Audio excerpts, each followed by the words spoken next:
तो hello guys my first mini blog में आपका स्वागत है। तो वेलो वेलो હું નીકળી પડ્યો હું જીમ કરવા, જોડો હોડો પહેરીને તૈયાર થઈ ગયો હું। આ દેખી શકતા તમે બહારનું વ્યૂ, કેવું ખતરનાક વ્યૂ है।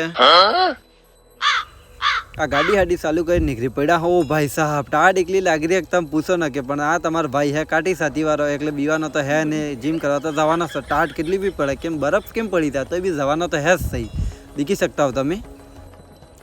तो गाइज ये है अपना साग वाला, अपना खांडा खुदरी मार पत्थर रखी है।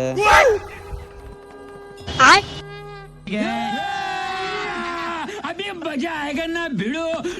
अच्छा आ है वरुण खबर ने हूँ करी रोई ने। आ है अपने जिम नो सबसे मोटो रेडो, एनी बॉडी कंडीशन देख सको। वाह क्या मुस्कुराहट है।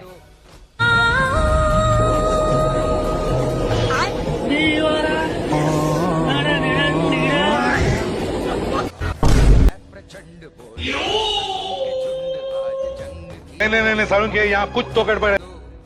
अभी मैं गाली नहीं दे सकता। नहीं गाली नहीं देना। अब फैमिली देखती है, वरना मैं ऐसे गाली दूं, ऐसे गाली दूं ना, जिंदगी भर याद रखें ये बड़े भाई। હવે થઈ ગઈ જીમ ને, હવે થોડો કોમાઈ જવું પડેગા ગાઈઝ ને। હવે હું નીકળી રહ્યો હું ઘેરે બદલાય, કેમ કે હું તમારું બધું નવરો હું નહીં, કેમ કે મારે ઘણા કામ આવી નથી દીધા રહ્યા। તો કાલે ફેર બીજો બ્લોક લઈને આવુંગા ગાઈઝ। બાય બાય, તાતા।